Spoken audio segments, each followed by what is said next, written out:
You go. Okay, good evening, everyone. We're going to get started now. My name is Enrique Desmenarias. I am the director of the Bildner Center, and it is a privilege to welcome you here tonight for our film screening and conversation entitled "Looking for Havana." This film is the second of a three-part series on hearing Cuba in a time of crisis.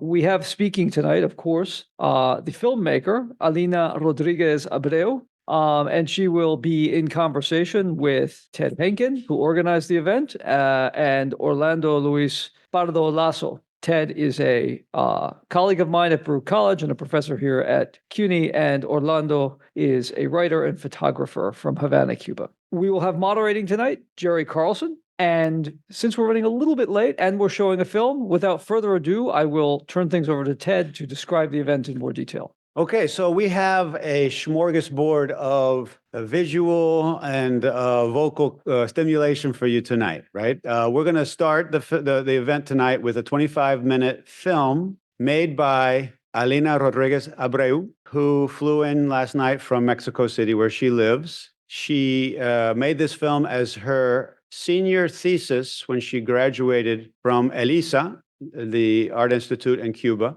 And the film itself is fantastic, food for thought, provocative, daring. But tonight we're going to not only see the film, but hear about the making of the film and the kind of afterlife of the film, right? When I first found Alina, I learned about Alina and the film because about a year ago, I discovered a book that was published called How Things Fall Apart, What Happened to the Cuban Revolution. And this is a book based on a 10-year oral history project. The book was written and the project was directed by Elizabeth Dore. Elizabeth Dore graduated with a PhD in history from Columbia University, and she went on to have a distinguished career doing Latin American studies, publishing various books, and her, I would say, crowning achievement are her two children, but besides that, who are here with us tonight, but besides that, her crowning academic achievement, the last thing that she did in her career, and literally finished this just before succumbing to cancer, was this book, which was based on a project of interviewing more than 120 Cubans, hearing the story of the Cuban Revolution, their memories in their own words. These people were not heroes, not villains. Some of them considered themselves revolutionaries, others not so much. And as a testament to Elizabeth Dore, she made an effort to find respondents who were located through official channels, but then she went off the grid and she found people on her own.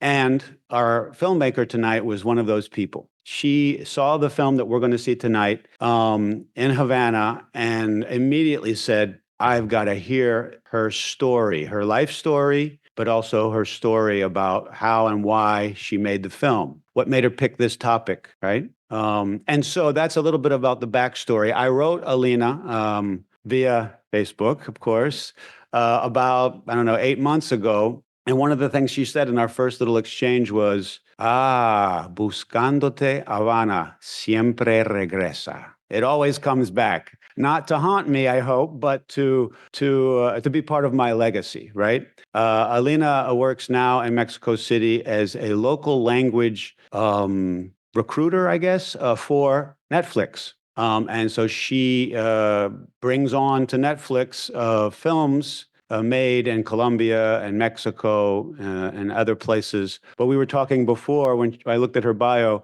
it has a list of the countries where she has found films and got them on Netflix: Chile, Mexico, Colombia. And I was like, not Cuba? And she's like, no, not Cuba. And then we had a long conversation about why. So you guys can talk more about that later.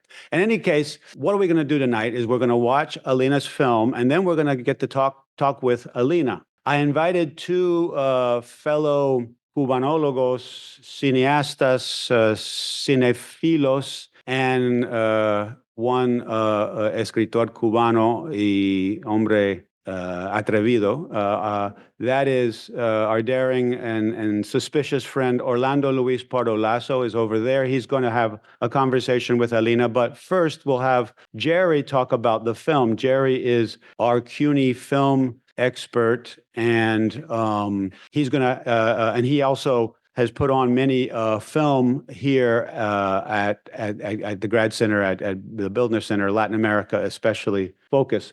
What I thought would be interesting was to have Alina talk with Jerry for about 25 minutes about the film and the filmmaking process, and then have Orlando talk to Alina about everything else, including Cuba, including some of the subject matter in the film, etc. I'm here to make you smile and laugh and make them look good, and I'm hoping I'm starting well. Okay, so now what we're going to do is we're going to turn down the lights, if I can remember how to do that. Start the film. It's 25 minutes, so no popcorn. Maybe we'll have drinks later. Enjoy the film, and then when the lights come up, we'll hear from the filmmaker. All right. Thank you guys very much for coming. I know it's a Friday night and lots is going on. I also see that we have how many? 18 people in Zoomlandia who have joined us. Wave to them. They can see you, I think, some of you. All right. This is our new reality, but let's try to make it a good one. All right. So here we go. Bear with the technical aspect here.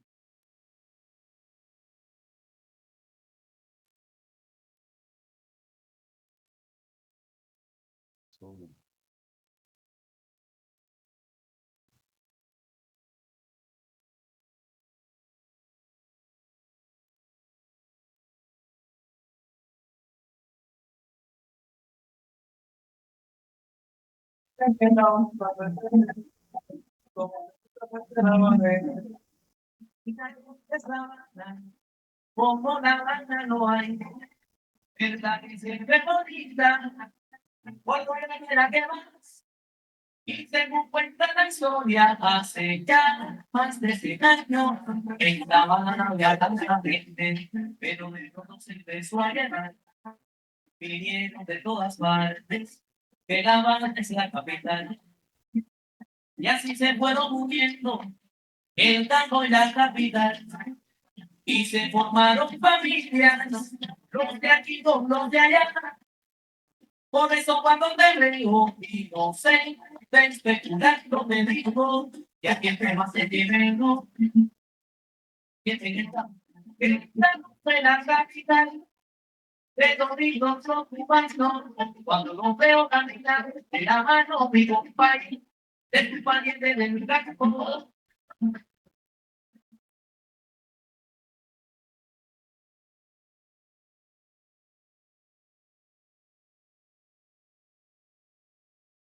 Yo vine para aquí, para La Habana, y yo caí a vivir aquí, trabajando en Alaracán, en el tabaco.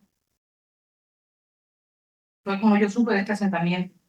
Y yo no tengo casa en ninguna parte, ni en Oriente, ni como copropietaria, parezco yo, en ninguna propiedad. ¿Tú me entiendes? Después yo conocí a padre de mis hijos, nos juntamos, ya, quedamos aquí a vivir aquí, hemos hecho una familia.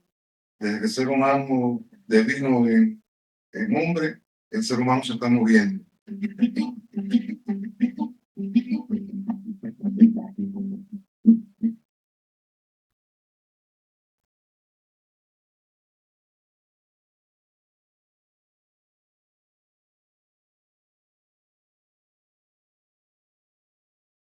Yo vine para La Habana ya hace unos años, precisamente por buscando una mejor posibilidad de trabajo, o no sé, tratando de hacer un desenvolvimiento mejor para mi vida.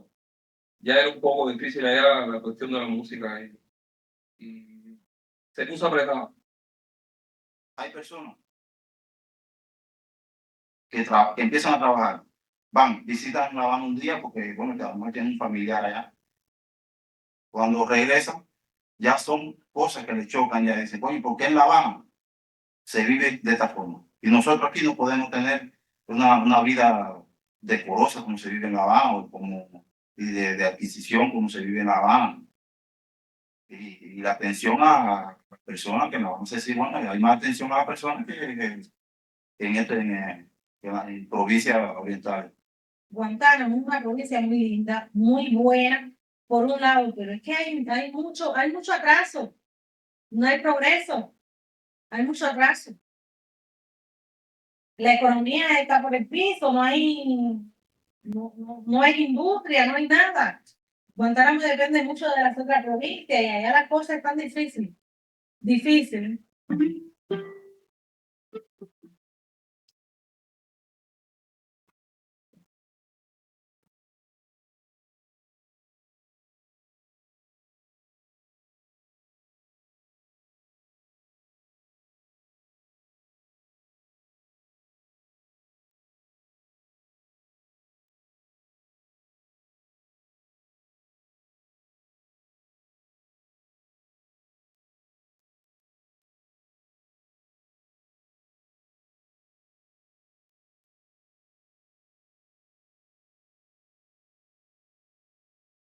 La crisis económica tan profunda que vivió la sociedad cubana en la década de los 90, habría que agregarle que existían desigualdades regionales históricas que durante todo el proceso revolucionario no se lograron resolver.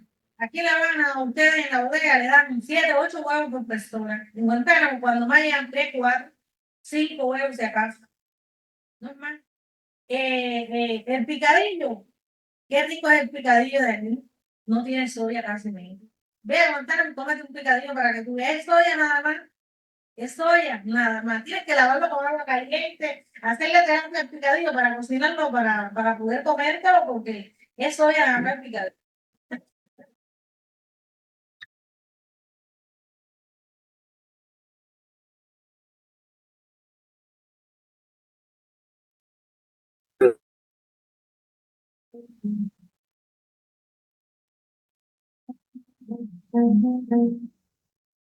Y nosotros que somos de La Habana, tenemos situaciones con la vivienda, porque eso se sabe, la situación de la vivienda es caótica. Mira, ahora mismo al frente se derrumbó el edificio de atrás y tienen las personas que vivían allí viviendo en pésimas condiciones al frente, porque no hay recursos con las situaciones que tenemos de bloqueo y todas esas cosas. Mire, le voy a mostrar la casa. Vea cómo he construido la casa. ¿De qué la tengo hecho? Esto es cartón de caja, la división de la sala. Esto es un frío que yo recogí en la calle, ¿verdad?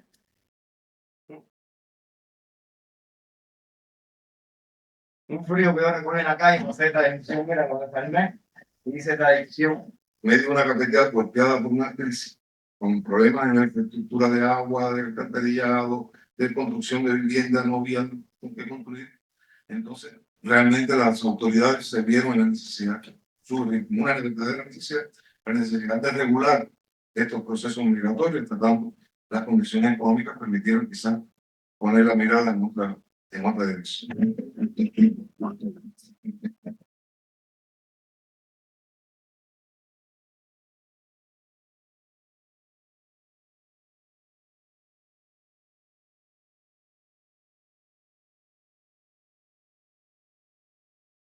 Esa gente son como las joyas, yo no sé, ellos, esa gente son las gente.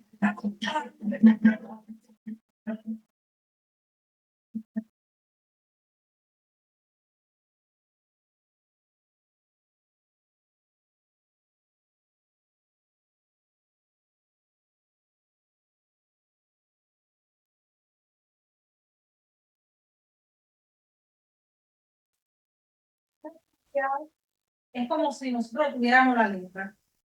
¿Por qué? Porque somos orientales y porque no tenemos, no vaya, no somos de Ciudad de La Habana, pero yo pienso que no debería ser así.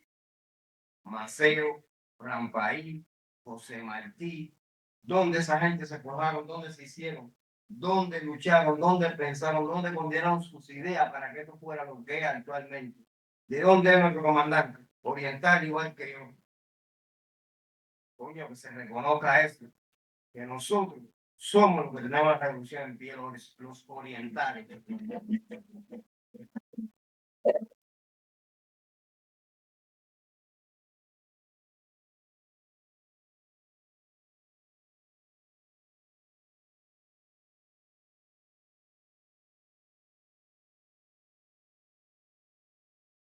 Ya te digo, todo el mundo en la casa de migración, una casa, una piscina. ¿Verdad? Lo que tuvo que fabricar fue, por ejemplo, esta pared, esta de aquí enfrente, porque bueno, esta es lo que se dice así, una piscina, ¿ves? Entonces, esa parecita de ahí, el bañito que tuvieron que, sí, esa parte del baño, y aquella parte es lo que es la piscina.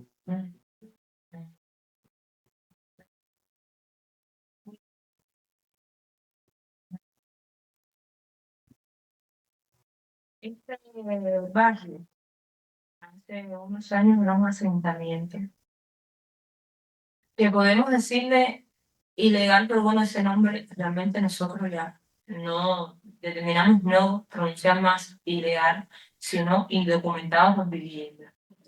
O sea, de no tener documentos legales de la vivienda. Todas las viviendas reciben su agua potable, todas, directo a su casa. Todas las viviendas tienen una depresión, o sea, la depresión, la rosera. Estamos a recibir las reglas, ya se hizo el cambio de los ventiladores. Las 55 viviendas de este barrio tienen su metro contado. Si yo te pago la corriente, o sea, si todas las viviendas te pagan la corriente, entonces no somos ilegales, entre comillas. Porque nosotros le estamos pagando lo que le estamos consumiendo al Estado. Todas estas calles que se comunican aquí atrás ya tienen su asfalto echado. El carro viene, lo echa y nosotros lo acabamos de hacer el trabajo. El alcantarillado hasta 308. Para acá eso todavía no está. No, para acá, lo que la gente tiene su fosa, más o menos, ¿entiendes? Lo más positivo, ¿bien? Pero alcantarillado y eso, no. Mira, Inés, queda aquí, vaya. Esta no es mi casa, pero te la voy a enseñar. Pero usted sabe la cantidad de mosquitos que hay de ahí para acá. Por la noche va a tener la cantidad de mosquitos.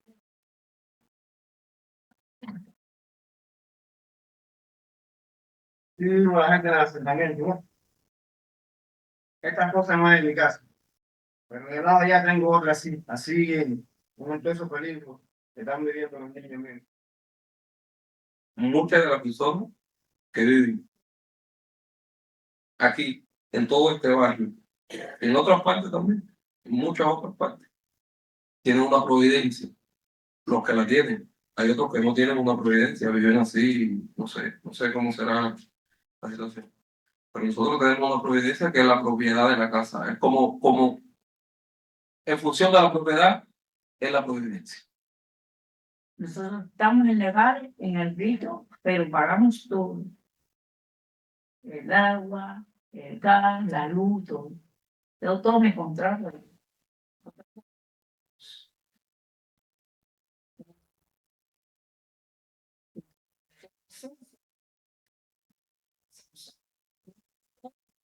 Sí, ¿no?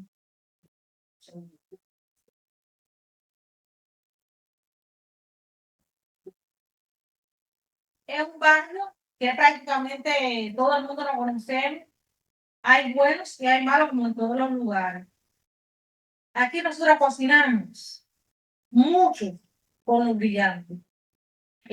Vamos a La Habana o compramos por ahí por la izquierda, siempre es por la izquierda, se compra el brillante por ahí donde quiera. Y cuando no, corriente, mira, yo cocino con corriente, la electricidad es tendedera. Corriente que nosotros mismos hemos cogido de allí ya nos instalamos ya. Uno de nosotros, que siempre en el grupo hay uno que sabe un poquito más, que ha estudiado algo de electricidad, va ahí, no tiene miedo, engancha, y ya. Así se hicieron todas las tendederas eléctricas. Ninguno pagamos electricidad, ni pagamos agua, ni pagamos nada. Aquí en el cuarto de nosotros duerme el otro niñito de nosotros, nacido el 27 de febrero del 2006, llamado Elian, en honor a toda la cosa linda que se hizo para rescatar a Elian de la laja del imperio. Mira, le puse Elian.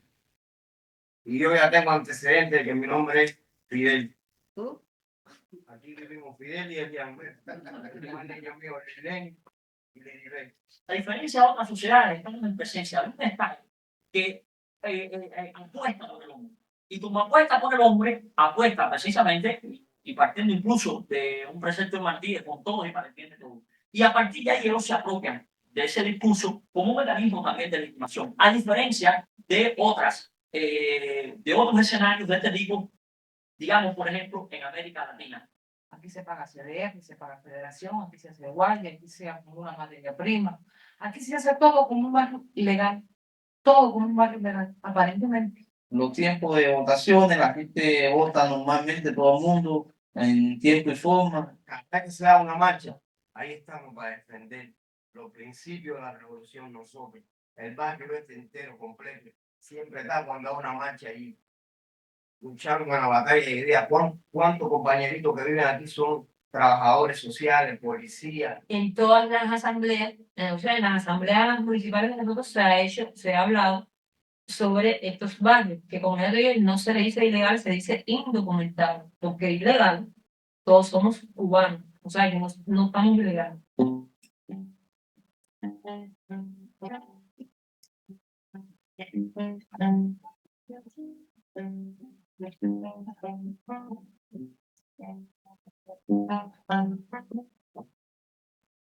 Podría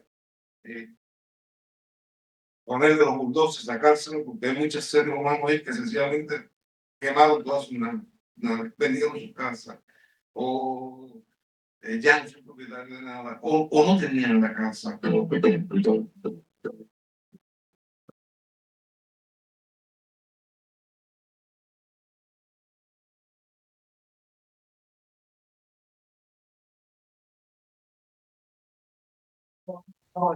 oferta de trabajo. El director de la empresa me acepta a trabajar, reconoce los conocimientos que yo tengo, pero no me puede hacer contrato porque soy ilegal. Aquí la mayoría de la gente que está trabajando en la construcción, te voy a decir que son los mismos orientales. Los santiagueros, los haitianos, los mismos bolivianos. Cuando puedo trabajar, actualmente estoy trabajando en universidades. Cuando puedo, no siempre es seguro, porque somos muy perseguidos por trabajar en universidades y ser oriental. Osmel, mi hermano, fue detenido aquí por no tener el cambio de dirección. Se le hizo juicio en regla y fue condenado a 3 años de destierro de Ciudad de La Habana. Tenemos casos aquí de Oriente que no tienen libreta aquí, no tienen nada, porque tienen la dirección de allá, de Oriente, que tienen que esperar que le manden la caja, que la caja llegue, él dice la caja no llega, y entonces, ¿cómo viven esas personas? Esas personas viven en la sala. Mira, con la línea, con la otra que yo tengo, yo vi trámite que tú no eres capaz de imaginarte. Para que aunque sea resolviera la situación de la leche de la niña. Y a mí se me dijo, en el Ministerio de Comercio en La Habana, que ni para ella, ni para esta revolución esa niña existía. Sencillamente porque era ilegal y no tenía su tarjeta de menor en la mano. Yo tuve que darle para el cementerio. ¿Qué le voy a decir? No supe qué contestar y le pago. Creo que el socialismo no se puede permitir el privilegio de tener grupos de seres humanos excluidos por la ley. Yo había empezado aquí en esta capital, en la cual dicen que era la capital de todos los cubanos, y mi padre me había dado cuenta de que no es la capital de todos los cubanos. ¿Y por qué? Porque si en la capital dice bienvenido a la capital de todos los cubanos. Entonces eso quiere decir que no somos cubanos, que somos nosotros. Estamos con tremendo miedo en la calle porque los ilegales somos perseguidos como si fuéramos gente contraria al gobierno cuando no es así. Cada día que pasa, eso va disgustando mucho a uno, porque uno ve tantos jóvenes y tanta gente buena que están aquí por necesidad. Yo estoy clara que muchas de las infracciones, de las cosas que se están cometiendo aquí, se llaman a la. De eso sí que estoy segura. Porque yo estoy bien segura que él, de saber la cantidad de niños que hay aquí sin recibir alimentos, con la falta de higiene que hay, él hubiera resuelto esa solución. Porque si hay algo que protege, son los niños, las embarazadas, los ancianos. Y si no se pone medida, el futuro va a ser el futuro de la llama. Todavía los seres humanos de la yagua siguen siendo, que es una asignatura pendiente para la ciencia social, seres violentos. O sea, que en 40 años no han borrado, a pesar de que se lo sacaron de yagua allí en tu casa, es la marca de esa historia de más de 20 años viviendo en esa comunidad abandonado por la sociedad, tiramos la espalda, todavía lo están sufriendo psicológicamente los seres humanos. Eso socialismo no se lo puede hacer.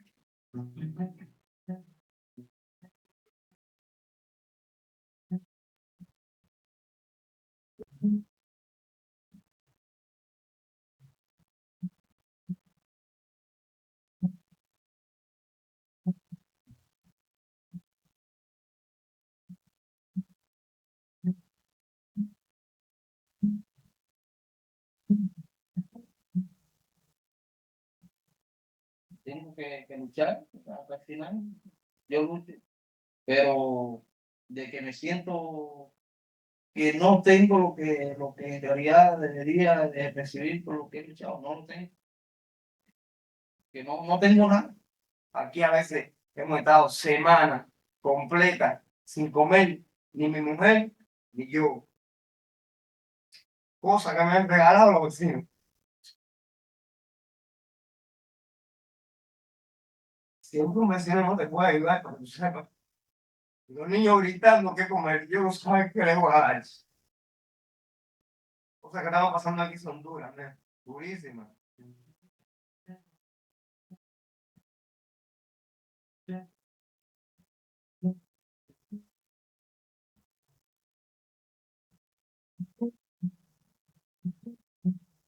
Creo que además enseña una cosa muy importante, que el socialismo no es una sociedad perfecta. El socialismo es una sociedad que aspira a construirse todos los días y a mejorarse todos los días. El hecho de dar la imagen de un socialismo perfecto va en contra del propio socialismo. Se vira contra el propio socialismo. Porque el socialismo es una sociedad que puede generar, es una sociedad como cualquier otro tipo de sociedad humana, pero que es una sociedad que aspira a mejorar el ser humano. Bueno, yo desearía mejor para el futuro vivir mejor. ¿Quién no quiere vivir mejor? Bueno, mi sueño es, ya te digo, lograr que todas las viviendas tengan sus documentos y que cambien su estructura. Es el mejor sueño que tengo para este barrio es ese. Lo que más yo quisiera es que se me diga a mí, no, mira, eso es suyo. ¿Usted me entiende? Tenga que pagar el precio que tenga que pagar, pero es lo que más yo deseo. Estoy aquí desde el año 89. Yo no conozco a nadie, yo no tengo roce, nada, ya, yo no sé, yo vivo aquí. Y no me hallo vivir en otro lado. Y obligado, y me espero que me vayan a llevar, me vayan a llevar para allá, porque me llevan para allá y yo regreso para acá porque yo vivo aquí. No te voy a decir como dicen algunas personas, ni muerto, no te voy a decir eso. Regresar al Oriente, bueno, de Oriente viene para acá, si tuviera que volver, por alguna razón lógica, tal vez lo haría. No son mis mayores deseos, te lo puedo decir así. Quiero ver si se me deja trabajar para que mis hijos se críen sin ningún problema. No estoy pidiendo nada, que dejen esos niños vivir. Yo digo que este gobierno no desampara a nadie. Pienso yo, esa es mi opinión, que no deja a nadie desamparado. Los planes y los sueños dependen de cosas. Dependen de cosas. Y lo que sí no puedo perder es la esperanza de lograrlo, que yo creo que sí se puede. Y yo quisiera seguir siendo hoy por hoy, seguir subiendo como literalmente vengo subiendo, siendo alguien más grande.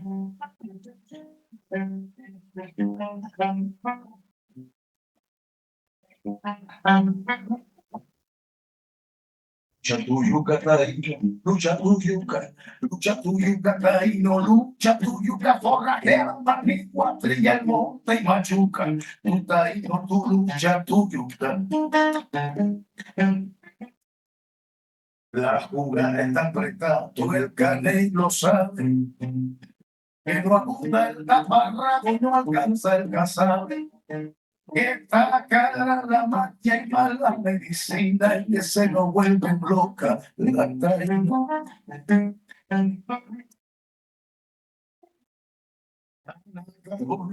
Caribe y Siboney, Ando que no guarda la bella, agarra lo más justo a la hora, lo más bello y arranca para los propios ganes.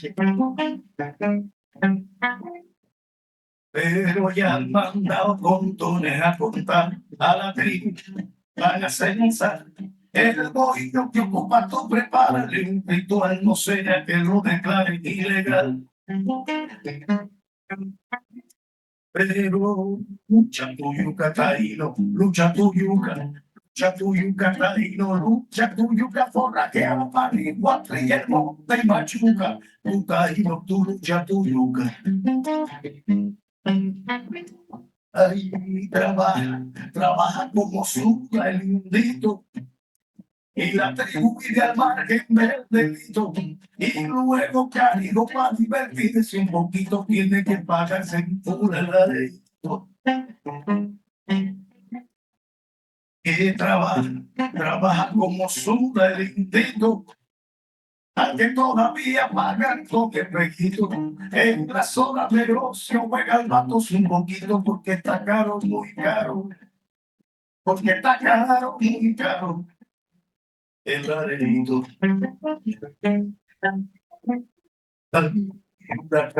Bacana y un trozo de cabulla y un poquito de coima, mabulla. So I have about 20 minutes, so I'm going to be very brief, Professor Barnes. So, Alina, what I'd like to ask you about is some of the challenges in making the project. And films are always made for time. They're made when the script is developed or the subject is developed. They're made when you're in production itself, changes things. And they're made in the editing room when you deliver your story there. And in a certain sense, films are also made when they're shown and received and how people respond to. So what I would like to do, I think quite systematic, is march through each one of these stages, what was happening with the film, what the challenges. So first of all, this was a film that was made as a thesis film at the National Arts Visa. At City College, where I teach in production, one of the things that happens for thesis films is you present them to the faculty, and the subject has to be approved, and then you're given, permission to make that particular film. So how did you become interested in this for your thesis, and how did it march from your interest to the fact of getting it approved and you could move forward with it? Well, so yeah, I apologize for my English. It's not the best, so be patient with me. But yes, it was my thesis, like you said. I presented the project at school, but it was a project that came already with the financial support from the Spanish consulate in Cuba, that they support specifically some independent filmmakers and artists and writers in Cuba. So in the school, they accepted my project, and it was supported from the very beginning by the professors and in general. The problem came after, like at the beginning, they couldn't figure out like how was gonna came out on things that were gonna happen during the shooting. So even though at the beginning was supported by school, I went ahead, and during the production, we did have issues from the very beginning. I live in San Miguel del Padrón, which is one of the settlements in the movie. So I was very aware of this situation from very young age, because I used to see these people all the time around my house, like doing these kind of informal jobs. In general, Cubans are not aware of these situations. The narrative in Cuba is controlled completely by the government, and this is not something that you see on television. Unless that you are around these neighborhoods, you wouldn't know at all. You know that they are Orientales and that they are illegal, but you don't know where they live. So I was exposed to this, and that's what interested me, and that was the reason why I wanted to do my thesis about this subject. I was convinced that it was important and relevant for Cuba at that moment. So I did all my research in this settlement close to my neighborhood, but then I expanded because I discovered that it wasn't only in my neighborhood, it was all around the city. And eventually, after like 6 months prep and research and writing in my mind, writing my script, where obviously for documentaries, we don't write a script, but we do plan like a structure that we're gonna start using. And after six months, I went ahead and started shooting in the like in Oriente, where they came from, which I didn't have any idea where that was. They gave me an address and I want to see where you used to live in Oriente. I wanted to understand what do you leave behind in order to come here and think that this is a better life for yourself. So that's what I did. And from the very first day that we started shooting in this province, these are places that are even more controlled politically than La Habana. And at the first second that we got the camera out, we had to we were detained by the police. And that happened in the only 3 places that I had planned to shoot over there. In the last one, they took us to the station, they took our cameras and they gave it back to us a couple of days after. And they say, okay, now you have to go back to Havana, you can shoot, and they deleted all our videos. No explanation, no conversation. Since it was approved by school, I had my permits in theory, and I did everything as I used the legal process, but definitely it didn't care for them. For them, it was like, if there are so many beautiful things to shoot, like a school, like Cuba has so many beautiful things, why do you have to shoot this that is not beautiful and it's not perfect? So that was the beginning of our shooting. We were very obviously frustrated, but we went back to Havana more determined to do it than before. Because at that point, we were realizing, we knew, because in Cuba, that everything is illegal and everything is prohibited, like showing the most little thing. But at this point, we knew already that we were going to face a lot of challenges and probably we wouldn't be able to even do the film. So we went back to Havana, we strategized, we tried to take a different approach. But the same day that we went to shoot in my neighborhood, the area where I did the research for 6 months, they were expecting us that day. They took us to the police and they prohibited us to shoot in that place. Luckily, we got the chance to shoot in the other, in the asentamiento, the settlement of Casablanca, which was very complicated at the time. Was one of the worst in terms of violence and raids from the government. But for some reason, they allowed us to shoot there. And the first, obviously, our team, we knew that something could happen at any point, so we decided to start shooting inside the houses and trying to avoid being, obviously, with 5 people with cameras. Like everyone knew that we were there, but we were trying not to make an attention on us. And so finally, after that first day, we did a few interviews, and we went back home that day and we received a call and we were told that we wouldn't be able to shoot anymore. They will allow us to go one more day and that was it. So as you can see, this was during the construction of the documentary. That was the second phase that you mentioned. And that second phase was literally survival and trying to get whatever we could. At that point, we didn't have a script, we didn't have a storyline, we didn't have anything. We had to work with whatever we got. These people obviously were afraid of talking at this point. They didn't feel safe being on camera. But at that point, I was so committed with them because they were brave enough to put their faces in my documentary that, well, we had to do it for them. After all these issues, the school was, they knew about all the problems we had with the government. So at that point, they definitely didn't want us to present that project as a thesis. So eventually, I was lucky enough that a few professors that were very brave and also supported the story, and they were open-minded. They helped us, and finally we were able to present the work after as a thesis, and also obviously to the world, right? Of course, it was censored.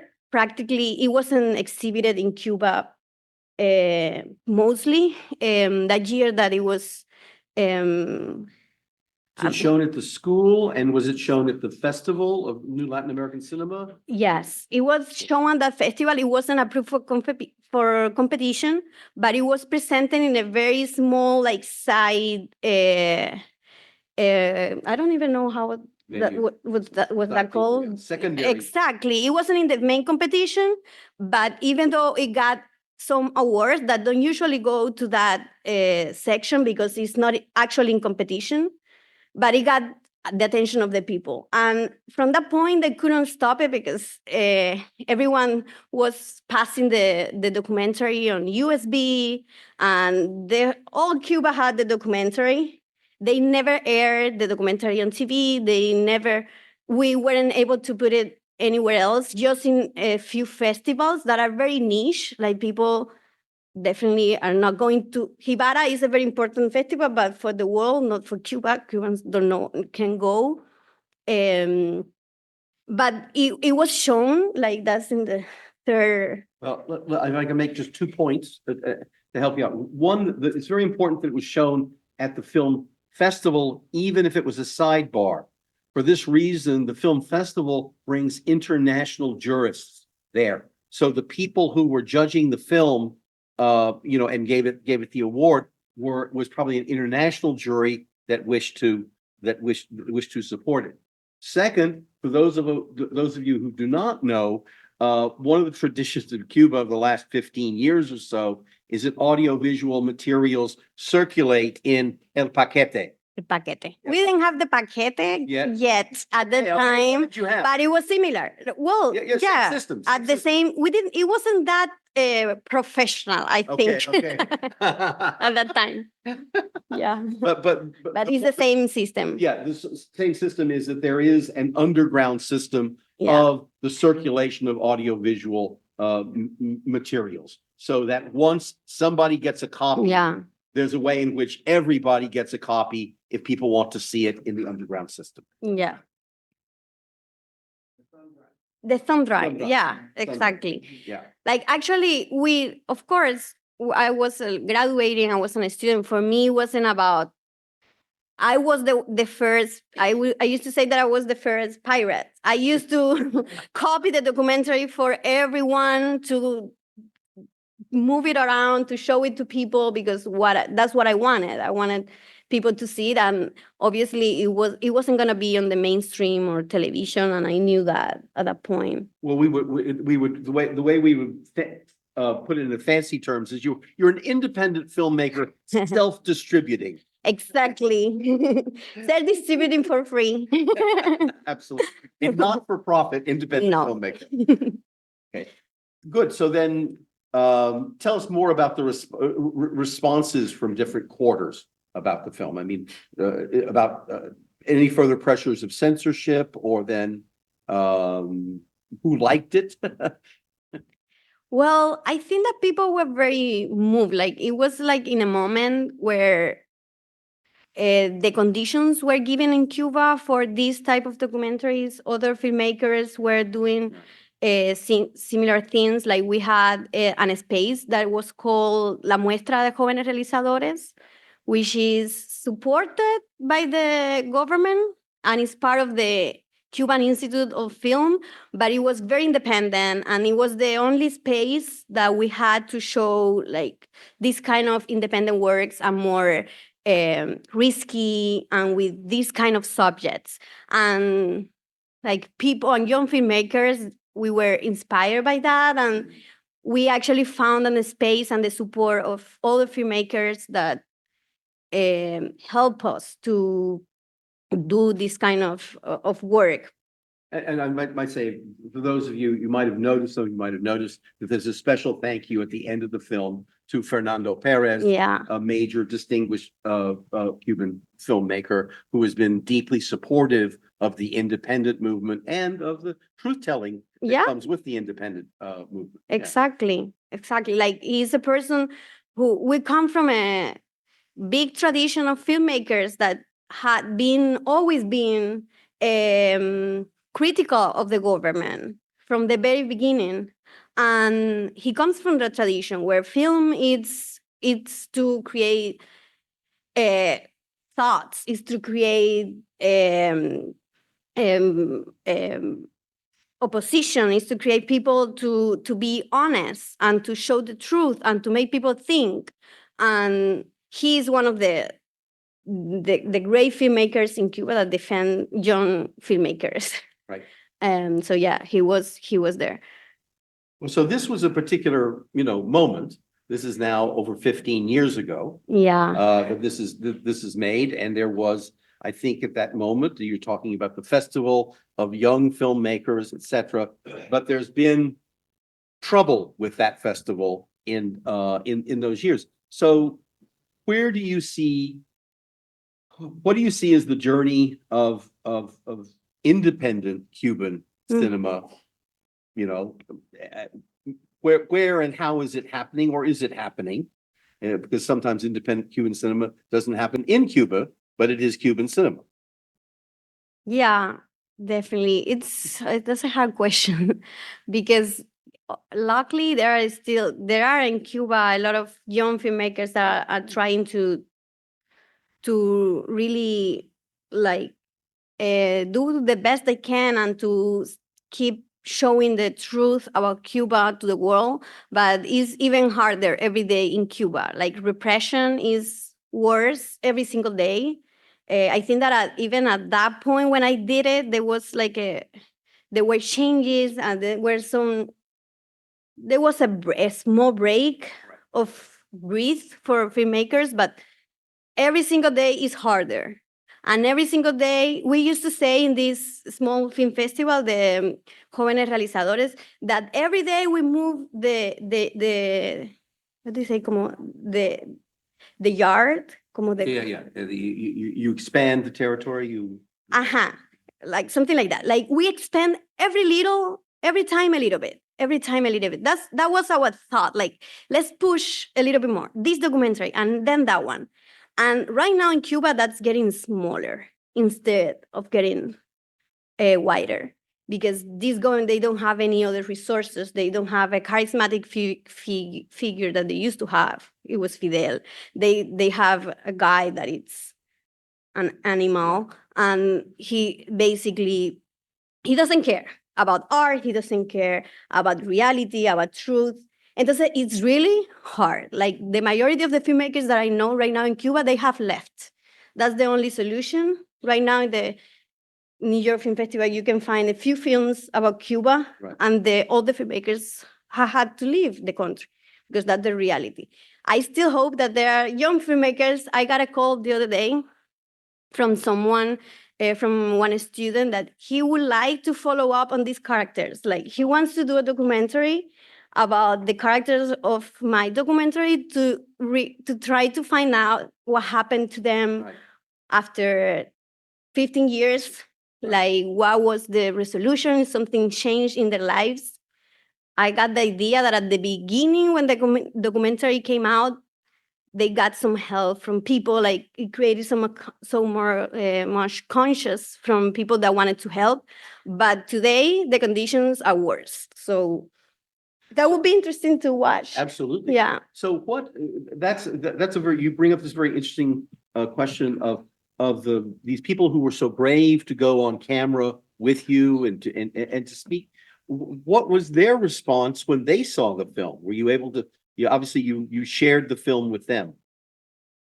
Well, yeah, no, they couldn't believe the, yeah, it's very humble when you see people like that, like have a voice and like feel like they are heard. That, yeah, it was very moving. They all cried. They were so, see, that's always the best part. And also because since they had to trust me, like, you never know what's going to come out, what's going to come out. You don't know how they're going to put your words. And they felt represented, and they felt that I was honest to the way they think on what they wanted to share to the Right. world. No, so that felt good.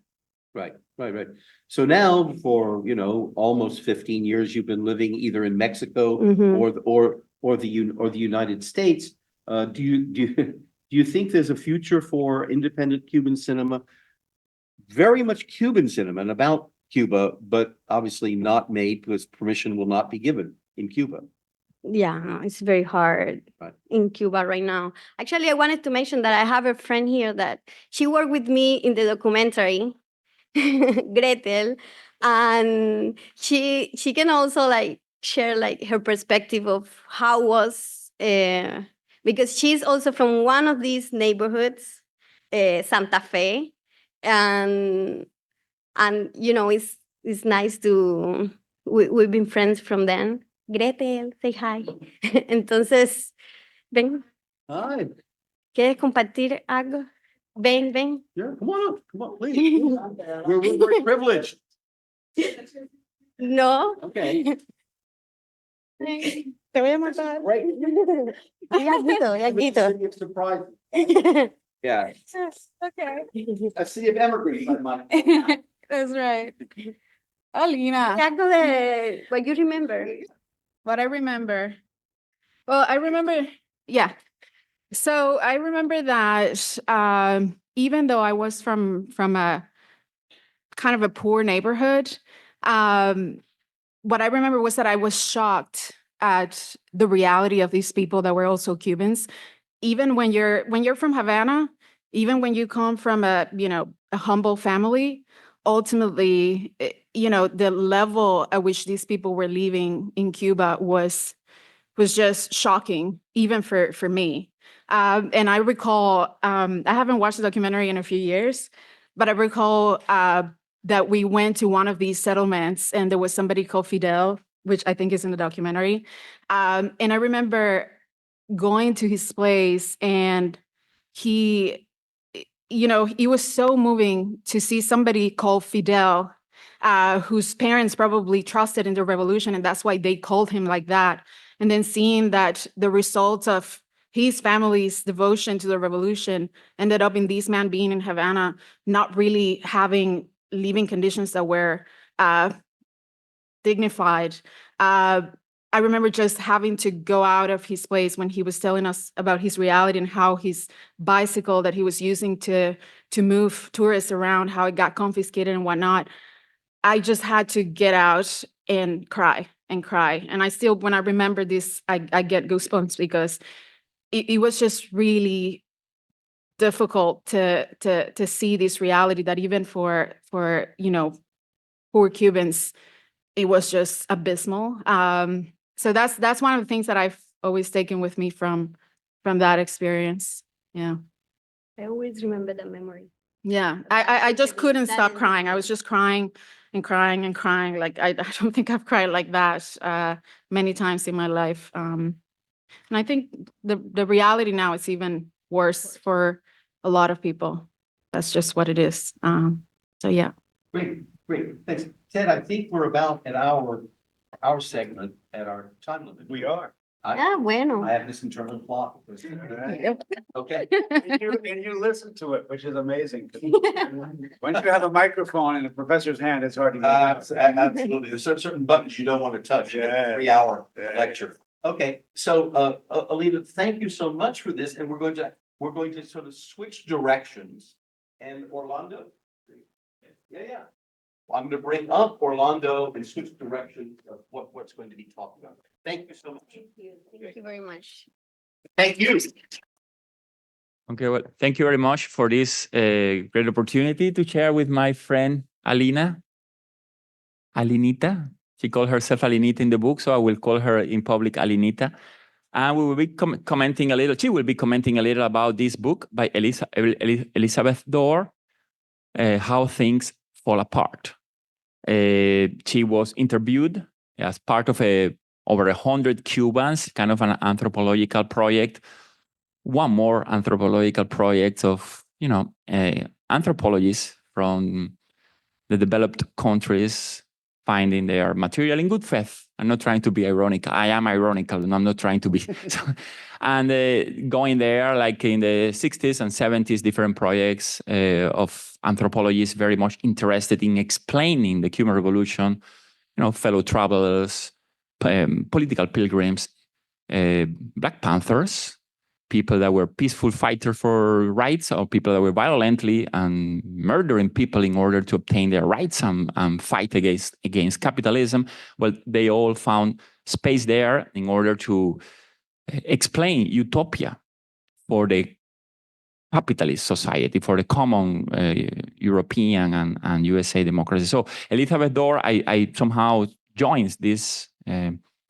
And in good faith, she starts interviewing people and discovering that things had fallen apart at some point. The point is difficult to establish. Each Cuban, each American, each intellectual will find that point. Some of them, they started to fall apart in January 3rd, 1959. Some of them still are waiting for, or maybe have hope that things will not totally fall apart. In any case, I'm happy that she gave an opportunity to many, many Cubans to speak, Cubans that in Cuba were not having the opportunity of having a microphone and speak. And so, Alina, I would like to talk a little about you, or maybe try to tell you a couple of questions about what she says here. Maybe you don't even remember what you said to Elizabeth Dore, but it's a beautiful book. I recommend it, to How Things Fall Apart. And Elizabeth Dore mentions that when she was interviewing Cuba, she was surprised about let me quote her, I rightly quote her, about the willing or the eagerness for Cubans to speak. Yeah. And somehow you were also interviewing Cubans. Somehow you mentioned in the book that you were not exactly the same or living in the same conditions than many of those Cubans, although segregation and discrimination in my country is much, much different than the terrible realities that have been living in other countries. But Elizabeth mentioned that they had anticipated as foreigners, as Americans, that interviewers would self-censor and distrust the interviewer. You come with cameras, you belong to school, maybe you work for the state security. Paranoia, it's a very real thing in Cuba, no?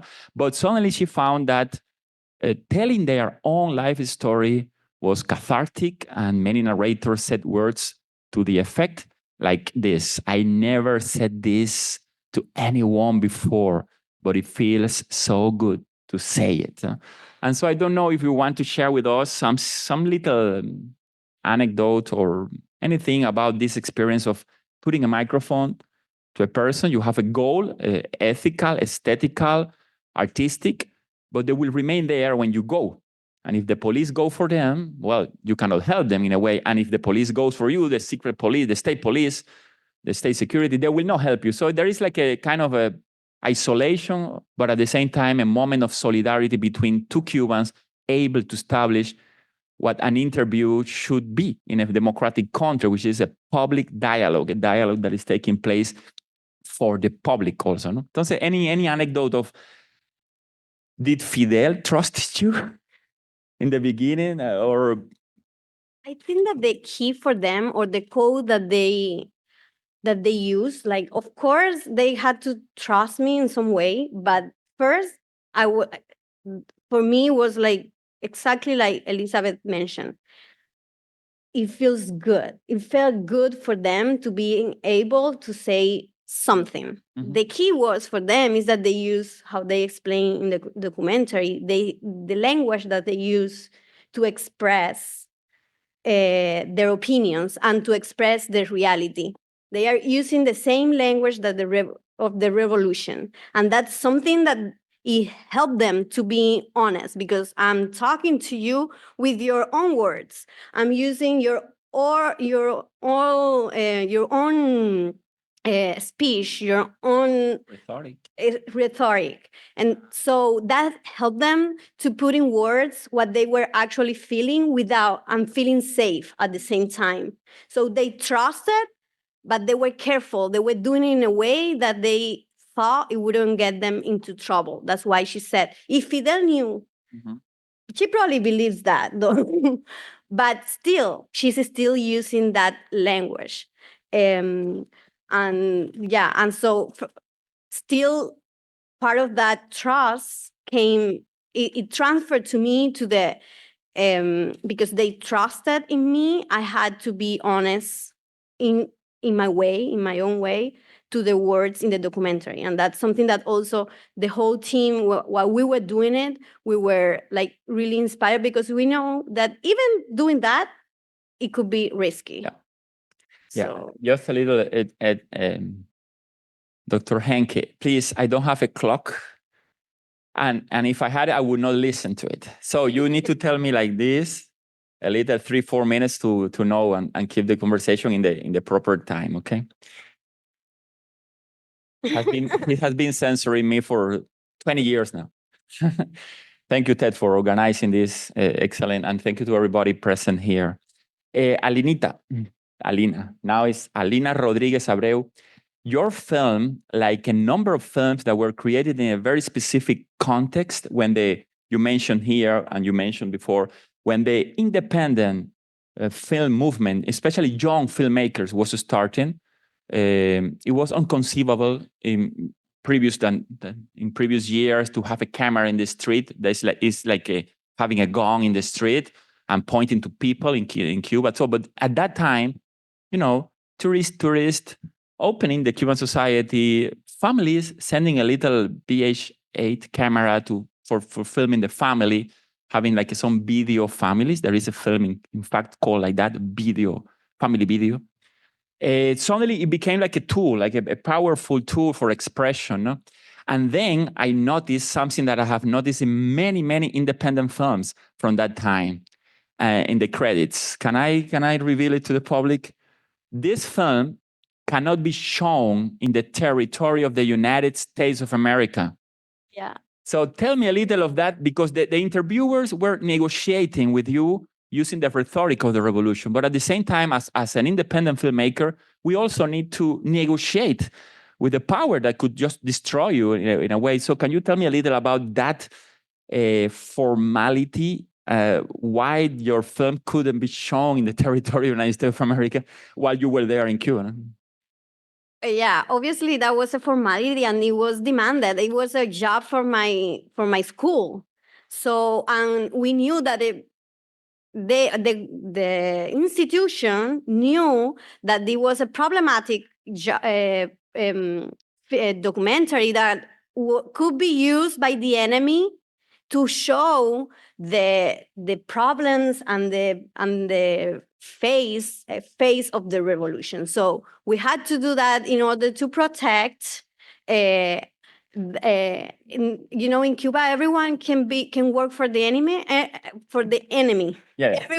Every journalist, every filmmaker could be paid by the CIA to do this. So this was a statement that we weren't working for the CIA, that we were doing something, and we do not approve that the United States distribute or show this. So it's part of the story that you have to tell in order to play also with them. You can be direct. You have always to find a way. I remember this even in films by Eduardo Del Llano and others, no? That suddenly when sorry to make this little digression, no, when his films were shown, in fact, without any special permission, suddenly he became the most aggressive director, claiming to the Cuban exile community, don't show my films. So because it was becoming like a powerful statement about, well, in this case, another filmmaker, about the realities of Cuba. No? And so it's very interesting. It's happening today. Many contributors to independent magazines and is pressured by some legislation that has been passed in Cuba recently that sharing a post or liking a post on the internet or creating a post, what is seen, no? Could lead you to legal problems in Cuba, no? And this is a reality. It's not an opinion. The law has been passed recently, so the government is ready to launch that battle, no? And the justification that the United States exists, well, is really like a ridiculous justification, no? Because Cuba will not destroy the existence of the United States of America. And somehow there is a logic that while the United States of America keeps a hostile policy, foreign policy towards Cuba, well, Cuba needs to live under repression. Because in a besieged plaza, and these are slogans in the streets of Havana, in a besieged plaza, dissidence or dissent is treason. And I don't know we can find that kind of a speech also here in America, but it's part of the reality in which this film was filmed and part of the reality in which these people decided to speak to you. So I find that like a courageous, but at the same time beautiful. No? And one more little thing, and then well, we're happy to share and to open questions. And you mentioned in one of your interviews, it touches me especially, no, because we're both having this dialogue here in the United States of America about. I never thought that I was going to leave my country. No, since I was 4 years old, I wanted to travel. I dreamed with the United States of America. I dreamed with New York, watching films. But I never thought I was going to leave my country, no? And so you mentioned here, despite all these difficulties, in a moment that you're telling a lot of terrible things that are going on at that time, now they look like not so bad at that time. And despite this, and even though life is very difficult, we do not have to leave the country. So that maybe they are not shooting journalists like in Mexico.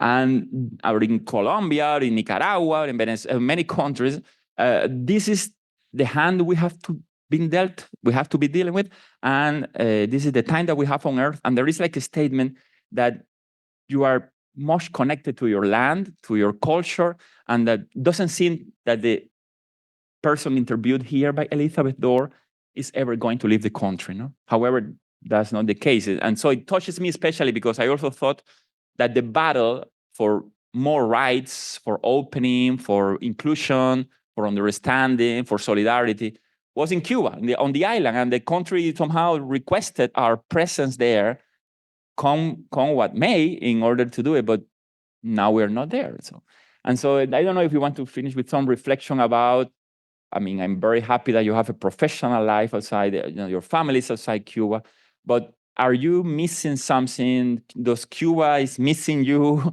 Or a little reflection about not being able to film. You can create maybe now a great project for Netflix with a lot of resources, but is something missing?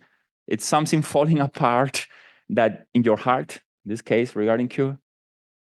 Well, thank you for asking that, because actually, when I read this book, Elizabeth, she did this interview to me when I was 27, and it was in 2011.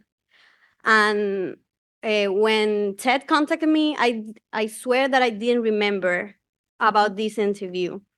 And it was so emotional when I read the book, because I was very young when I gave this interview, and reading me talking, I could see how my ideas were a little all over the place. And I realize now that it was exactly because I left the country a year later.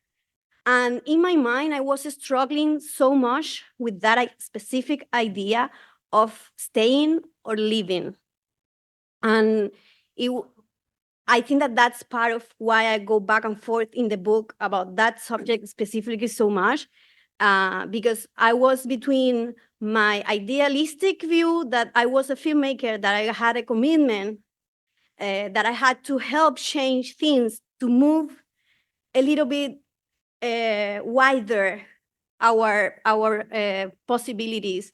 But on the other hand, it was always in my mind, this is my only life. This is the only chance that I'm gonna have in my life to have a future as a filmmaker or as a person. And that struggle, I think that it feels in the book. And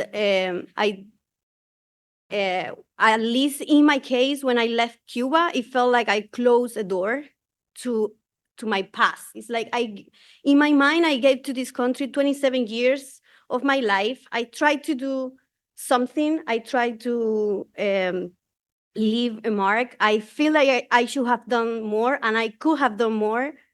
But at the same time, to protect myself and my feelings and the person that I am today, I really try not to think about Cuba that much. I really try to leave behind all the struggle and the people that I care at the same time. Closing that door, I close the door to my past and to who I am today, and also to the present, because at the same time, the few friends that I do have there, the city where I grew up, it's like I'm closing a part of myself. Like I can't open anymore, because every time that I open it, it's looking back to something that it's painful, no? So I don't know. When I read the book, that's part of how I felt like, in a way, felt like I was someone else.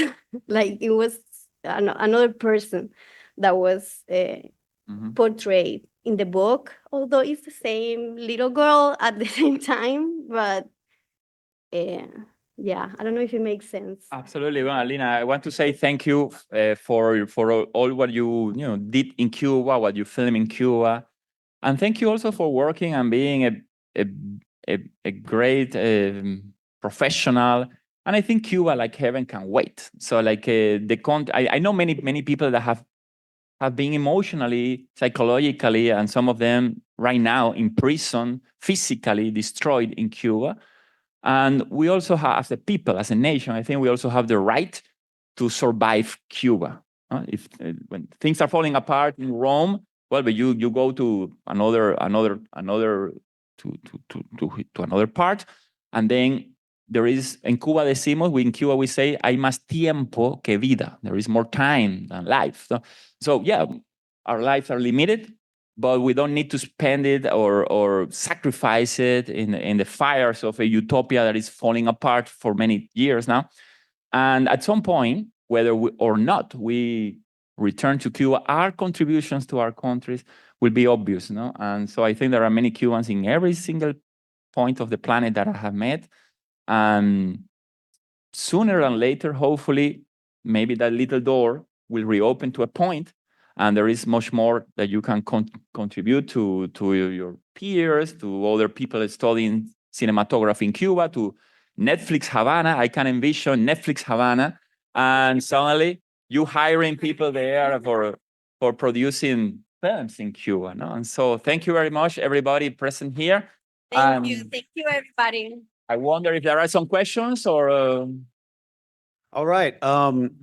So now for the final lap of our race. And I've loved these three first laps: the film, the conversation with Jerry, this conversation between two Cubans in English.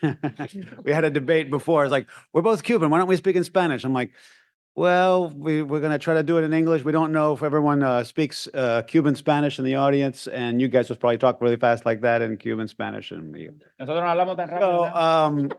so in any case, what we're going to do now is we're going to have a conversation and extend it to you in the audience. Also, those people on Zoom, there's still 22 of them now there.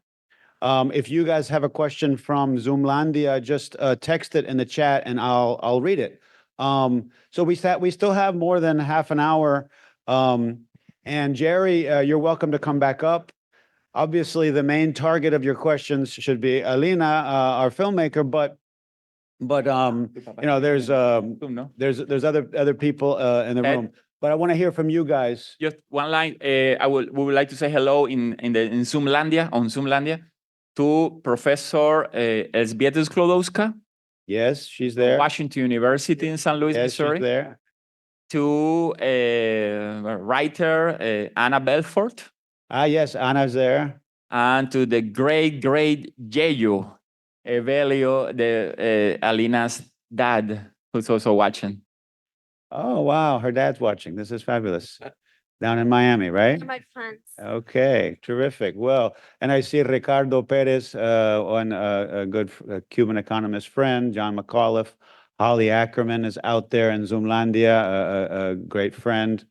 And then a few Fernandos who I don't know. A couple of my students are there. So this is one of the great hybrid advantages. So, but you guys get first dibs since you're here physically. So what we normally do at the Bildner Center is to get the word out and let everyone, as much as people want to talk and share and ask, is we take 3 questions, try to make them brief, and if you prefer just to make a statement, that's fine, but make it brief, okay?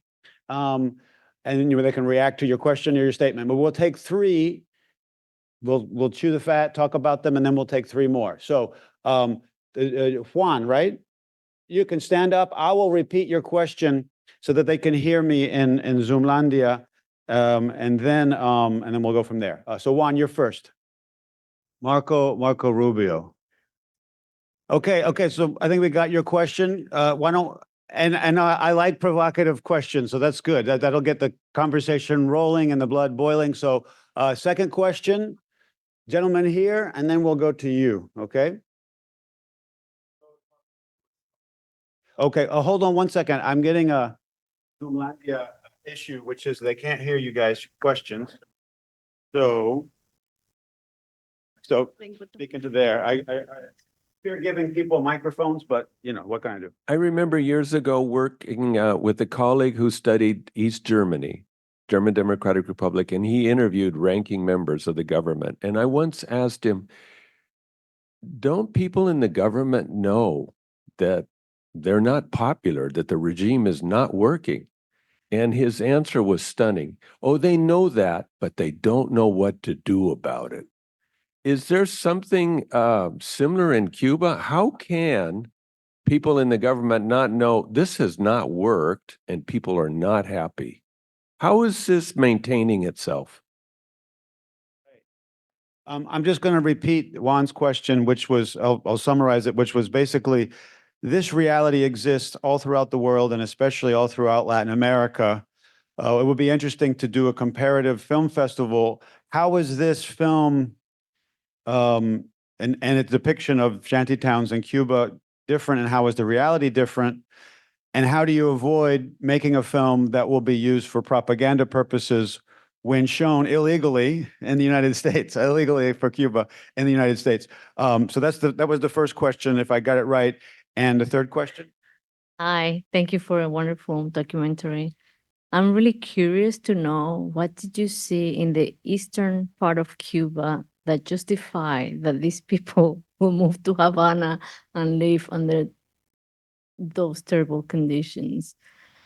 Considering that probably they had school, la libreta de abastecimiento, that they will leave that all behind to go to Havana, where there were no jobs, no conditions, livable conditions, in other words. So yeah, like one of the things that I found out, because like I mentioned to someone before, like as a Cuban, I didn't know the rest of pretty much out of Havana, so I didn't know what I was going to find.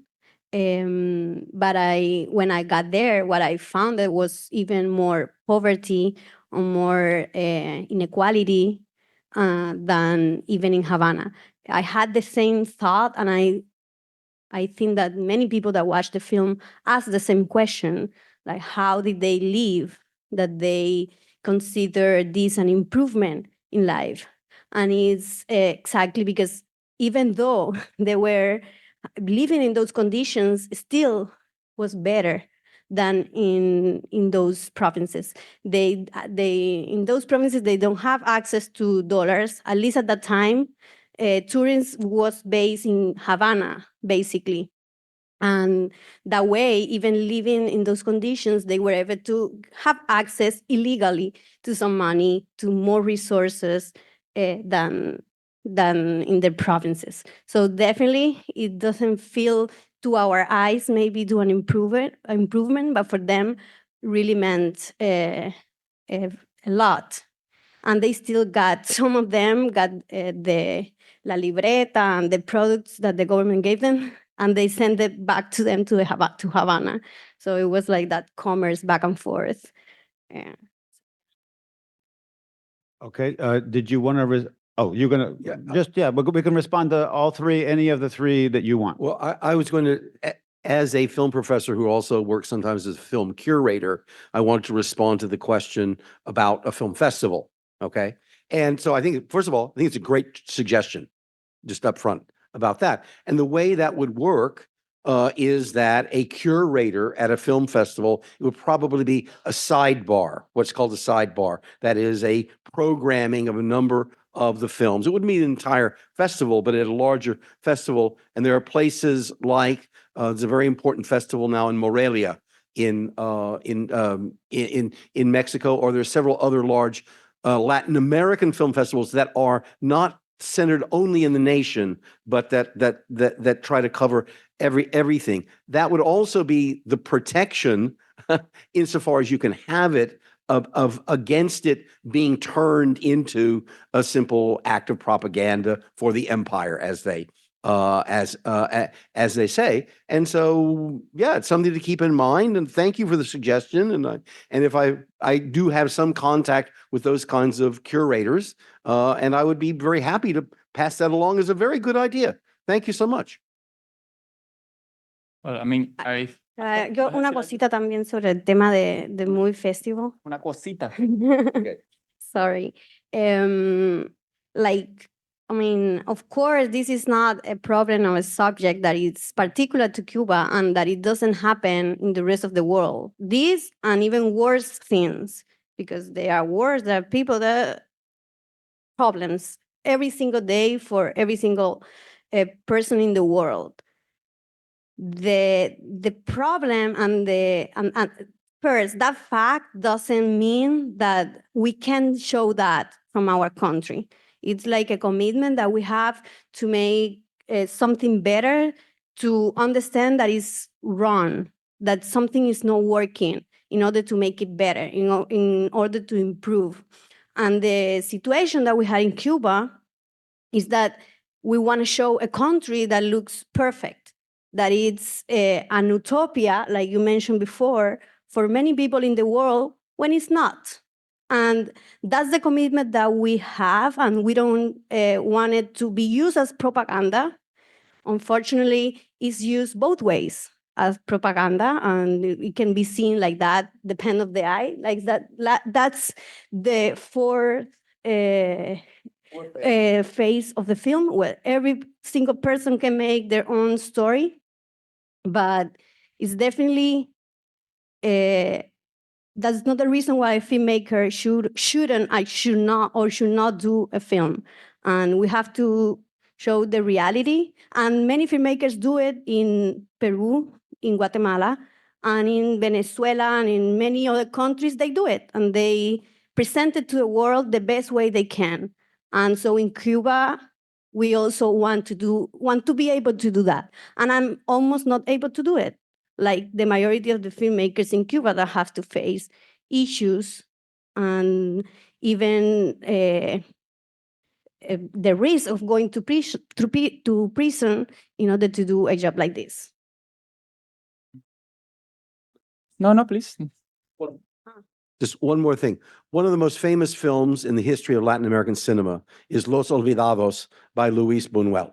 And the story on that is that it is this story. It is a story that takes place in the shanty towns. It is brilliantly filmed. It's highly humanistic. And the point was, the Mexicans rejected it tremendously until it was exported and was praised abroad, it was then brought back to Mexico City, and only then was it acceptable. So you have this complicated features of national pride, and who gets the right to judgment. And of course, one can say, oh, now the Mexicans are actually saying it has to be good because the Europeans said it was good.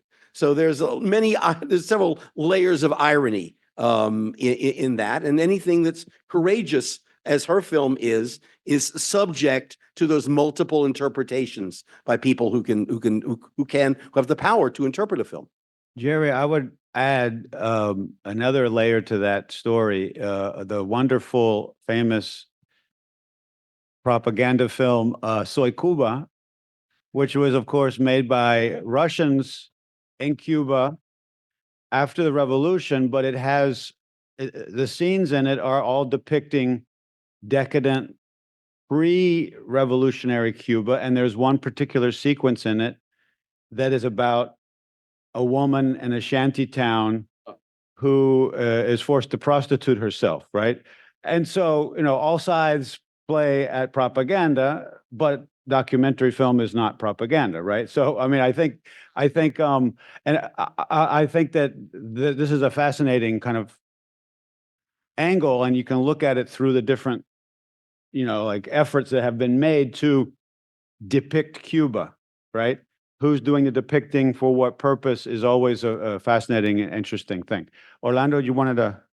I mean, I think that he has made one intervention and there have been 3 replies. So, but in general, I have no problem with propaganda. No, a little of propaganda against socialism is welcome for me. A little of propaganda against a regime that has been 60-some years in power. Imagine Trump for 65 years, or Kennedy for 65 years, or Obama for 65 years. You will be hating Obama for 65 years. So a little of propaganda, a little of use, because she's not a propagandist. That's a little disrespectful of you, by the way. She's not a propagandist. She doesn't work for the government.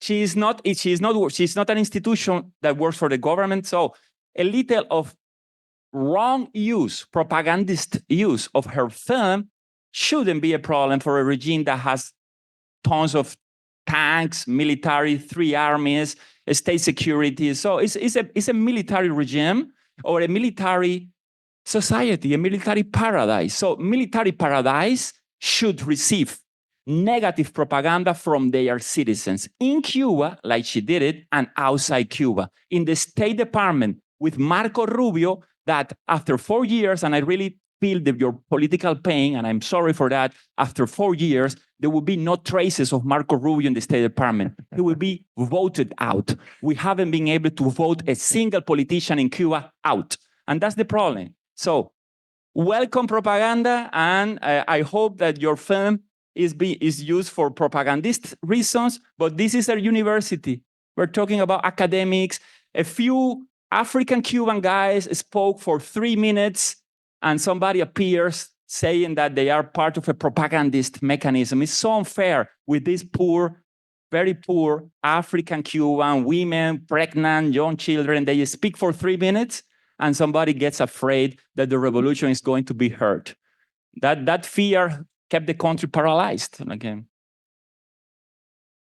No, I listened very well to your question.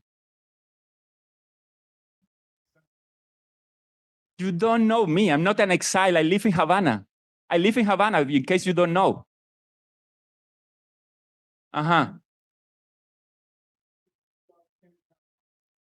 It's not related. It's off topic, sir. That is off topic. Guys, I think we're good here. We're good. Thank you. It's off topic.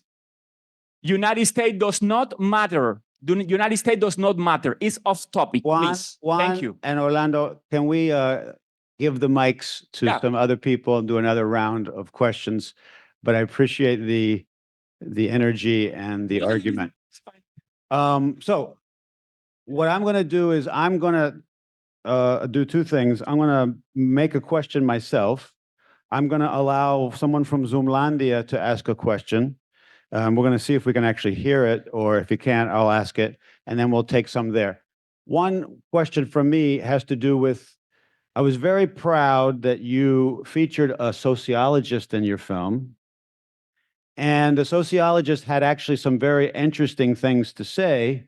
And he also was strategically using the lingo of the revolution as an intellectual to say smart things in a safe way. And so I'm really curious how you found the sociologist who spoke, the one with the glasses, for a number of times, and how you decided to kind of weave all of that in. It was very well edited. So that's my question. John, do you want to try to ask your question via Zoom? Sure. Do you hear me okay? Oh, yes. Loud and clear. Thank you. I'm not going to put the video on because that seemed to replace. Just do the voice. Okay. Several things. One is the film is remarkable, and the story about the film is equally remarkable, and both are very realistic. One of the ironies, of course, most people visiting Havana don't see these things. Most people visiting New York don't see what's on the other side of the East River in the depths of the impoverished areas. People here can make films about that. Nobody will ever see them. There's a variety of controls, and the famous phrase about repressive tolerance is more characteristic of the U.S. But the other thing I want to say is that Santiago, or the Oriente issue, has many ironies to it. Many of the police in Havana come from the Oriente and are resented by the Habaneros for the fact that they're not from Havana, and there's, but on the other hand, a lot of the, if you will, in a social society, the underclass who work in people's homes and find jobs without status are from the Oriente. The other point from my work in Vietnam that I make is that this issue of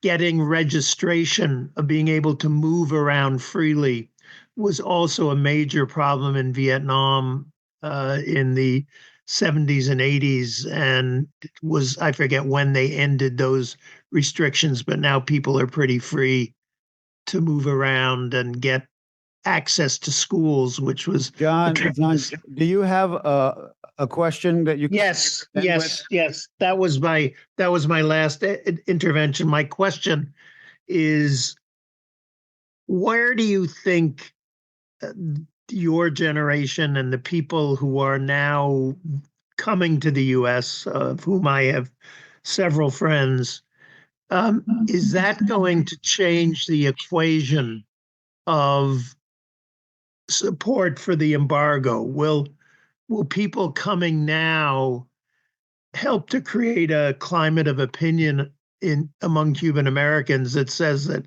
ending the embargo would be the most useful thing the U.S. could do to open up the situation? All right, John, thank you very much for that. If you could mute yourself again.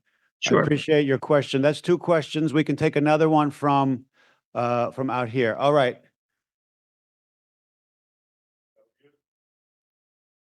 Gabriel.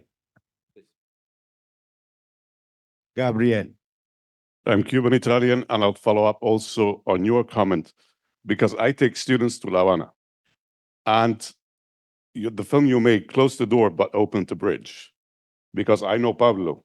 I work with him when I go to La Habana. And we go to... Pablo is the sociologist. Pablo Rodríguez, sí. And we actually watch your film. I've taken over 100 students. We watch your film, and then we go to, not to the ones you showed to, but we go to El Diezmero, en las alturas del Mirador. And the message, the comment is that by closing the door, maybe you'll open the bridge, right? So it's a message of hope. The question that I have is now, what I have seen is these spaces have changed. On the surface, they're the same as they were in 2006. But they have changed dramatically because they have many different actors that are intervening in them. Many PDL, programas de desarrollo local, many grassroots organizations are moving around, some with funds from abroad, some are doing real work in the neighborhoods. I'm thinking of Proyecto Cocan en Los Positos, en El Fanguito, there's something else. In very different neighborhoods, there are things that are changing. Have you been back? I don't know if you've been back.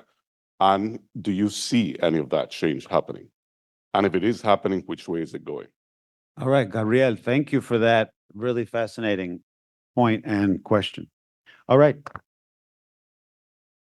Oh, perdón. I stole your mic. Well, to your question, I haven't gone back to Cuba in 8 years, so I really wouldn't know if something have changed since I went back in 2016 to now. I really find really hard to believe that everything have changed for better.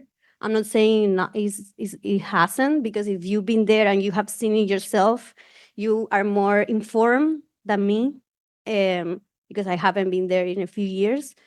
Based on other people that I do know live in Cuba, and they don't come from this kind of neighborhoods and these kind of conditions, situation in Cuba is harder than ever right now. So I found really difficult to understand that someone in Vedado is struggling to live there and that these people are getting better.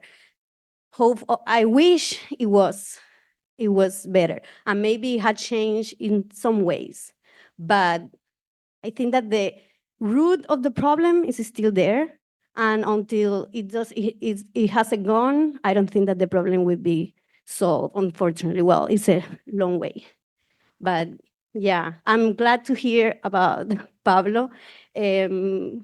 Responding to your question, I felt that it was important. I didn't want necessarily the voice in this documentary of the government precisely, because everyone in Cuba knows what the government thinks of these places. They doesn't exist, literally. So what I wanted is someone with a critical thought and with knowledge of the society and even the socialism that in theory was being built in Cuba, to explain to the world what's the difference actually maybe between Cuba and other countries, even people living in the same situation. So I thought it was important for the people to understand what, in a more anthropological way, what was happening in Cuba. And I found that these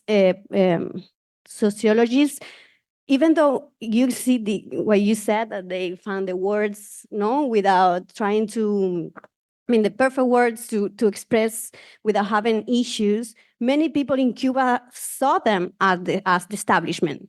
When they heard their speech, they felt like they are talking like the government.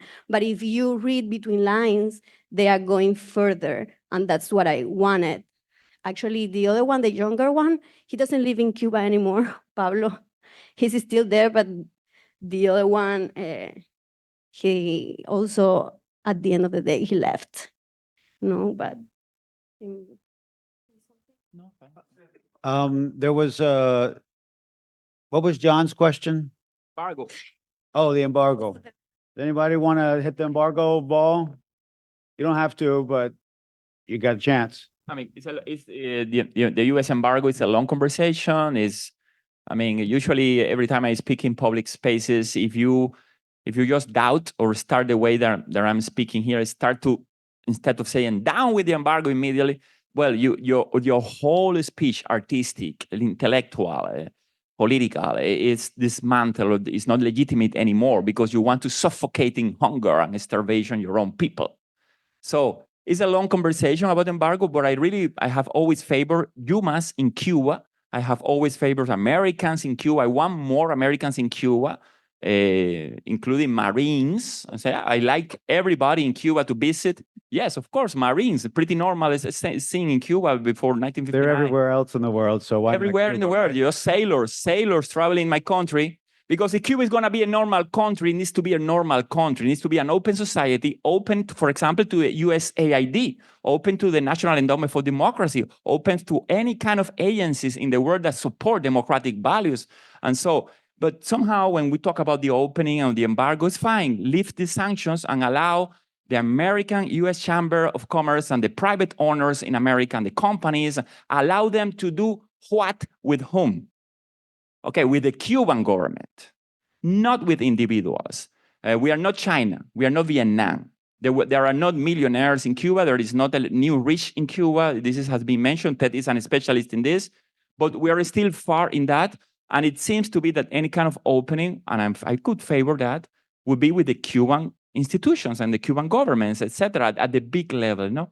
And so the embargo also represents, for some people, the possibility of the US government of supporting the first initiatives from the Cuban government to democratize society. It's written in the law, in the Democracy and Liberty Act, or Helms-Burton. It's written that the moment that the US president detects or believes that there are democratic changes starting to occur in Cuba, the president can address Congress and could try to push into allowing movement of capitals and allowing investment in Cuba. That situation hasn't happened. And then the rhetoric is, yes, okay, Cuba has nothing to give to the United States of America, has nothing to prove. You just need to, well, maybe America is also stubborn. They just don't want any capital there in that country. So it's like a long conversation. But in any case, why don't we let your answer end there? I think John asked a question about the embargo, and you answered your version. So I don't want to have the rest of our time, which is very limited, eaten up by that. I wanted to give one more chance to our public, very patient and plugged in, to ask one or two or three more questions. We got 7 minutes. All right. You're first, and then you're second. Hold on. I think our Zoom people are still there on a Friday night. It's a night, and they're here with us. Okay, it's a very simple question. In the documentary you referred to, illegales. So the question is, what is an illegal person in Cuba in the context of your video, of your documentary? Is it simply a person who wants to live in Havana but is not permitted to? Just how do you explain how that works? I don't have a question. I just wanted to congrats Alina for having the courage to follow her instincts and values and showing us such a difficult and heartbreaking situation in Cuba. Thank you so much for that, and I'm so proud of you. All right, anyone else wanted to, Michelle? Thanks. Just a quick question. I'm interested in this, the production part, and perhaps, and I remember you were mentioning or talking something about it, and perhaps I missed this, and this is the question I'm going to ask. But I am interested in how was the production aspect of convincing these people in opening their hearts and being so expressive as they were to you. So how did you approach them? I remember, yes, you said that you first went to a shantytown in your neighborhood, but how did you select them? How did you get to them? Then how did you convince them? Because comparatively speaking, I could see that today, these people like them could be more eager to talk in front of a camera, but then thinking backwards in 2006 or even earlier, I could see some resentment, like, oh, I don't know who you are, so what am I doing? Yeah, well, it was definitely a process. Like, I think that for them, since I was, even though I didn't live in this, how do you guys call it? Like Chinatown? Shantytown. That's a new word for me. In English, I didn't. I live very close, so it was easy for me kind of feel related to what they were going through. And also, like I was so constant and persistent on visiting them, and you know, when you get to really know a person and having conversations that went behind just the documentary. I used to go there I used to go with my mom because she was afraid of me going by myself. So they felt that we came from a good place. I always tried to be super honest with them of what were my intentions. I knew perfectly the fears that they had and the challenges. So I was honest from the very beginning, and I tried to express that to them, that I knew perfectly what the reality was, and I only wanted to show unto their voices to be heard without using them for any kind of propaganda, for example. And so I think that that's something that you feel when you are a documentary. You just create a connection with the people, and people kind of see through you as well, not only you through them. And I think that they believe that I was being honest. And like my friend said, like if you see that we are talking to you and we are crying while you are in your interview, that gives you trust in that person, that it's not doing that in order to make a film only. It had a commitment of saying something more, no, more important than themselves. So I think that was at the end, and also luck, because like I said, like the people that I created most trust, I couldn't interview them, most of them, because they didn't allow me. So at the end, we kind of had to improvise, and still we found that there were people with so much desire that to tell the truth, that they lost the fear. And that happens most of the time when you lose fear, you say the truth. And they were ready for that, I think, to tell the truth. Well, I don't think we could end on better final words. So thank you very much, Alina. ¿Qué es lo que es ilegal para regresar a Cuba, a La Habana? Okay. So Grab them and pull them I'm aside. so sorry. Oh. Yes. Oh yeah, what does it mean to be illegal in Havana? Well, How does that work? basically, if you are not born, when you have an address in your ID, like in any country, you are from New York, but if you go to live to a different city, you need to change your address, right? If they go to Havana, to live in Havana, they wouldn't be able to change their address. And because of that reason, if they got stopped on the street walking or working or doing anything, then they were deported. Exactly the same concept of illegal person in the United States is the same thing, but in being your own country, being Cuban and being born in the same country. It is not, it hasn't changed that I know. I don't know. I left 8 years ago and I haven't heard that changed, but Right, maybe you guys can have the conversations now in the hallway or in the place. Keep talking. I'm really glad you all came. Thank you very much. And again, thank you to Alina and thank you to Elizabeth Dore for finding Alina and writing about her and her book. And thank you to everyone in Zoom land for joining us.